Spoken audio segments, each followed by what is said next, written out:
हनुमान को मुद्रिका देन की कथा। वानर युद्धपतियों को इस प्रकार की कठोर आज्ञा देकर सुग्रीव हनुमान से बोला, हे कपिश्रेष्ठ, पृथ्वी, अंतरिक्ष, आकाश, पाताल, देवलोक, वन, पर्वत, सागर, कोई ऐसा स्थान नहीं है जहां तुम्हारी गति न हो। असुर, गंधर्व, नाग, मनुष्य, देवता, समुद्र तथा पर्वतों सहित संपूर्ण लोकों को तुम जानते हो और तुम अतुल, अद्वितीय, पराक्रमी तथा साहसी हो।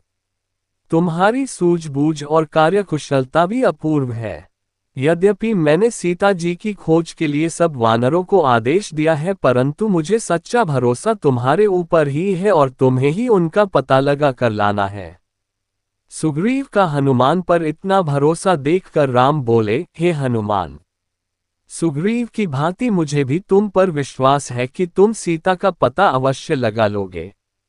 इसलिए मैं तुम्हें अपने नाम से सुशोभित अपनी यह मुद्रिका देता हूं। जब कभी जानकी मिले उसे तुम यह मुद्रिका दे देना। इसे पाकर वह तुम्हारे ऊपर संदेह नहीं करेगी, तुम्हें मेरा दूत समझकर सारी बातें बता देगी। राम की मुद्रिका लेकर हनुमान ने उसे अपने मस्तक से लगाया और सुग्रीव तथा श्री राम के चरणों को स्पर्श करके वानरों की सेना के साथ सीता को खोजने के लिए निकल पड़े। शेष वानर भी सुग्रीव के निर्देशानुसार भिन्न भिन्न दिशाओं के लिए चल पड़े। उन्होंने वनों, पर्वतों, गिरिकंदराओं, घाटियों, ऋषि मुनियों के आश्रमों, विभिन्न राजाओं की राजधानियों, शैल शिखरों, सागर द्वीपों, राक्षसों, यक्षों, किन्नरों के आवासों आदि को छान मारा, परंतु कहीं भी उन्हें जनकनंदिनी सीता का पता नहीं मिला। अंत में भूख प्यास से व्यथित हो, थक कर उत्साहहीन हो, निराशा के साथ एक स्थान पर बैठकर अपने कार्यक्रम के विषय में विचार विमर्श करने लगे।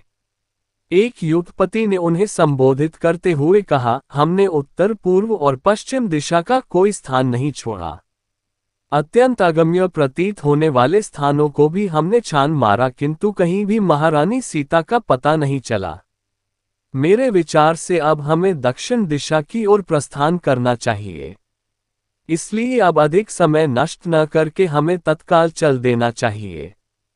युद्धपति का प्रस्ताव स्वीकार कर सबसे पहले ये दल विंध्याचल पर पहुंचा। वहां की गुफाओं, जंगलों, पर्वत शिखरों आदि सभी स्थानों को उन्होंने छान मारा, किंतु जनकनंदिनी सीता के उन्हें दर्शन नहीं मिले। विंध्य पर्वत के आसपास का महान देश अनेक गुफाओं तथा घने जंगलों से भरा था, इसलिए वहां जानकी जी को ढूंढने में उन्हें अत्यंत कठिनाई का सामना करना पड़ा। इस प्रकार से जानकी जी की खोज के लिए सुग्रीव के द्वारा दिया गया समय व्यतीत हो गया।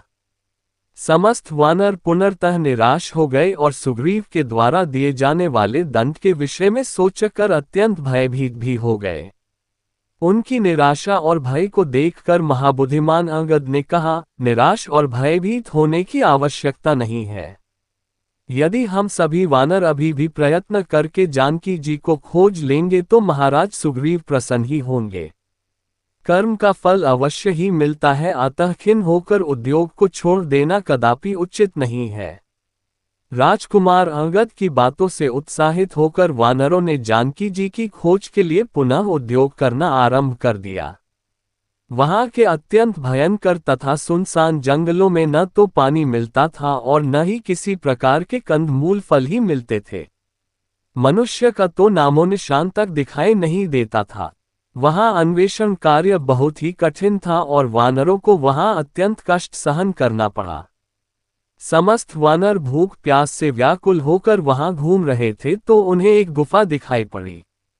वह गुफा यद्यपि अंधकारमय थी, किंतु उसमें से हंस, ट्रोनंच, सारस और जल से भीगे हुए चकवे निकलते हुए दृष्टिगत हुए। उन जल से भीगे हुए पक्षियों को देखकर हनुमान जी ने अनुमान लगाया कि अवश्य ही उस गुफा के भीतर जल का स्रोत है। हनुमान जी की सलाह के अनुसार समस्त वानर उस गुफा में प्रवेश कर गए। इसी भगवान की वीडियो देखने के लिए सब्सक्राइब करें चैनल को और बेल आइकॉन दबाएं।